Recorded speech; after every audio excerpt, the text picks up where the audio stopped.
Along with Virginia's allegation of trafficking, Andrew Loney, who has written the royals' unauthorized biography, claims to have laid bare other potential crimes, almost all driven by Andrew's hunger for cash.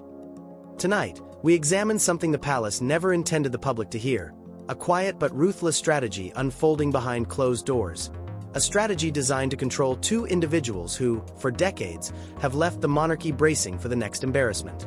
Sources now claim Buckingham Palace has assembled a locked dossier containing more than 30 years of private information on Andrew Mountbatten Windsor and Sarah Ferguson, not gossip, not speculation. Documented behavior, financial links, compromised friendships, and personal indiscretions that senior aides have reportedly decided can no longer remain scattered and unmonitored. The file exists for one purpose: to ensure that Andrew and Sarah remain silent and compliant at a moment when the crown cannot withstand another scandal.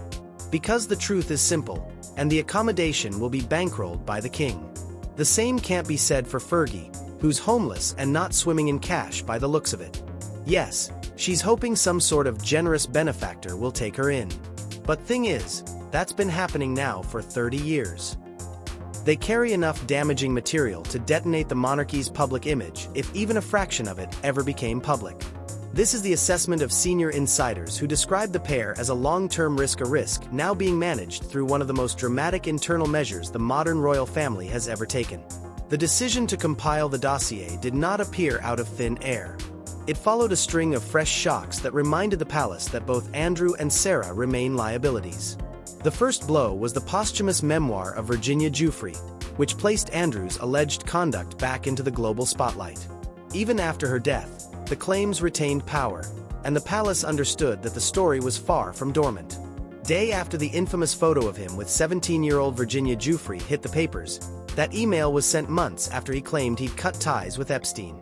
If true, it could mean he lied during his infamous 2019 Newsnight interview. Then came the leaked Epstein emails, the messages where Andrew supposedly complained that he could not take any more of the pressure. Emails that reignited questions about his judgment and his private actions. This was a stark reminder that material connected to Andrew still lurks in archives, inboxes, and private servers that the palace cannot fully control. For the monarchy, the nightmares of the past 2 decades were resurfacing, and the Yorks were once again at the center of it.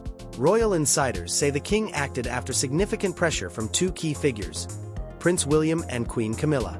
William was angered by Andrew's insistence on issuing pompous, self-referential public statements, as if he were still entitled to speak on behalf of the monarchy. Because the king isn't there to exercise some grip. Prince William is quite rightly with his wife and family while she's recovering and having treatment for cancer. Nobody exercising any grip. No.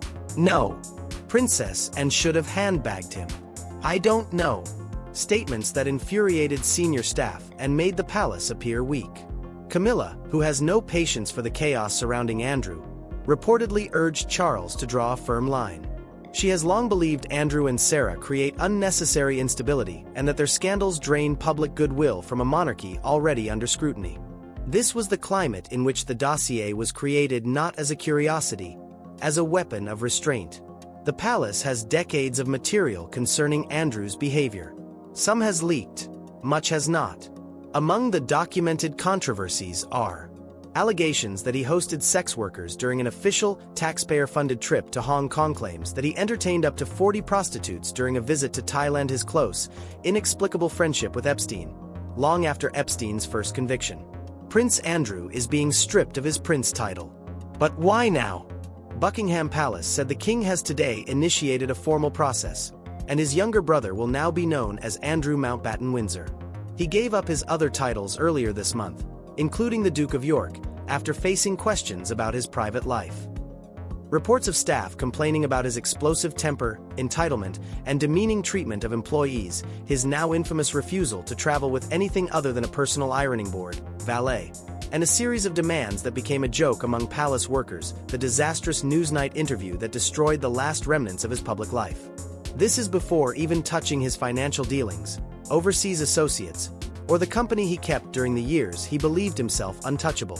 To put it plainly, Andrew's private world is a catalog of hazards, and the palace knows it. Royal Lodge was the last symbol of Andrew's former status, a 30-room mansion he clung to with extraordinary determination. But the king's patience broke. The property is no longer his to defend. And the terms of the lease say that, as long as Prince Andrew maintains the upkeep of the property and the repairs and the renovations, then he is within the terms of the lease, and therefore it is very difficult to remove him or for him to move out. Andrew will be moved to a small cottage on the Sandringham estate, a controlled environment, limited staff, no grand halls, no private wings for visitors who might raise questions. It is not merely a downgrade. It is containment. But even Andrew is not considered the true danger. The real risk is Sarah Ferguson. According to royal biographer Andrew Loney, the palace's concern is not Andrew speaking publicly. It is Sarah. He put it with stark clarity. Andrew knows everything, but he will never talk. He told all of it to Fergie, which makes her the threat. Despite a long public history of poor judgment, Fergie has always had one advantage: access. She spent decades next to Andrew holidays, private dinners, financial conversations. Sarah Ferguson has broken her silence over rumors about remarrying her ex-husband, Prince Andrew. Speaking to Bella magazine, Sarah said, "I get asked that all the time. We are very happy as we are now." Late-night confessions, tense arguments, names that were never printed, trips that were never logged publicly, associates who vanished after Epstein's downfall. She knows details that have never seen daylight, not because she is malicious, but because she has lived inside the story. And the palace knows exactly what she could reveal if she ever felt cornered. The dossier reportedly includes her own string of indiscretions, which the palace has not forgotten. These include her attempt to sell access to Andrew to undercover reporters, her mountain of unpaid debts, and her long reliance on wealthy benefactors to bail her out, the £15,000 loan from Epstein, and their continued relationship, the persistent reports of heavy spending and chaotic finances, including £65,000 on a personal trainer she only saw twice a year, her tendency to speak casually in interviews about private royal matters, her long-standing desire to remain a public figure despite the monarchy's discomfort. These incidents paint a clear portrait. Fergie is impulsive, financially vulnerable, unpredictable. This combination makes her dangerous to the monarchy. In the past year alone, Sarah has generated several new headaches for the monarchy. Her children's book being abruptly withdrawn from sale without explanation raised fresh questions. Her increasingly visible presence at public events, despite being an unofficial figure, irritated senior aides. Her involvement in the Epstein email fallout renewed scrutiny of her own link to the disgraced financier. Her looming relocation to Portugal to live in Princess Eugenie's villa suggested she is preparing for a life away from royal control, and most recently, insiders claim she is once again considering writing a memoir, prompted by financial need. I suspect I don't think he has much self-awareness. I mean, that thing that that was apparent from that Newsnight interview. Also, that was the thing that came across, I think, most strongly, and he thought it had gone well. Yes, he thought it had gone well. He doesn't really have any self-awareness. He doesn't really understand how people see him. The palace saw all of this and reacted in the only way it could. The fear inside Buckingham Palace is not simply what happened in the past. It is what could still surface. There are serious, unanswered questions. What did Sarah witness during Andrew's jet-setting years? Which financial backers supported the York household, and why? What private behaviour of Andrew's did she observe that never made the press?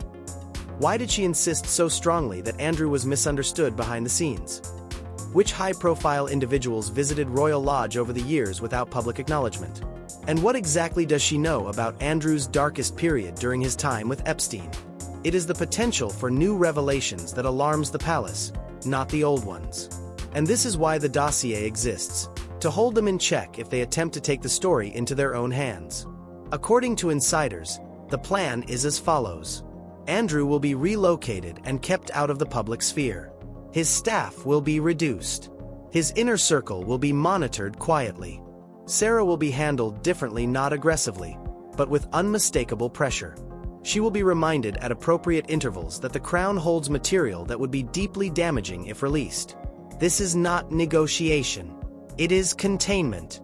If a dossier of this nature truly exists, it marks one of the most decisive internal actions taken by the modern monarchy. Andrew Mountbatten Windsor has been removed from public life. Sarah Ferguson has been identified as the volatile variable. And Buckingham Palace has prepared itself for the possibility that one day, one of them might decide to talk. The firm is not waiting for that moment. It is preparing to prevent it. This is control in its purest form, and it's the clearest warning they will ever receive. In recent months, a fresh wave of allegations has circulated in royal and investigative circles that deepen the already troubling picture surrounding Andrew.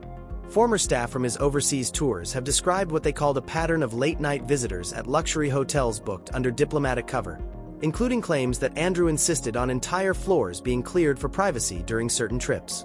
There's a case for his basically financial corruption, the way that he abused his position as the special representative for trade and investment between 2001 and 2011. He was helping his business chums do business, for example, in China and the Middle East.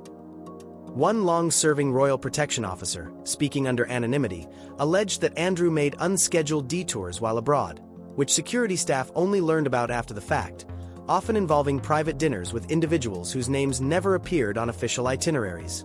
There are also persistent whispers inside diplomatic circles that certain foreign business contacts courted Andrew aggressively during his years as a trade envoy, offering hospitality packages that raised eyebrows and were quietly reported back to the palace. None of these claims have been fully verified, but the very fact they continue to emerge illustrates why Buckingham Palace considers Andrew an ongoing reputational hazard, and why the dossier reportedly stretches far beyond what the public already knows. All of this leaves the monarchy in a position it had desperately hoped to avoid: a disgraced former prince with decades of questionable behavior behind him, an ex-wife who knows far more than is comfortable, a royal family now operating on defensive footing, holding a dossier that exists purely because they fear what could still emerge. Sarah and Andrew have long been unpredictable, but for the first time, the palace appears to be treating them as an active threat rather than an historic embarrassment. It is an extraordinary moment that demonstrates just how fragile the institution remains beneath the polished exterior. If even a fraction of what insiders claim is accurate, we are witnessing the crown preparing for impact quietly, strategically, ahead of time. And the question now is not what the Yorks have done in the past, but what they might yet decide to reveal. The monarchy is bracing for further shocks. The public may want to do the same. If you want continued updates as new information surfaces, make sure you subscribe to the channel. New developments are coming, and this story is far from finished.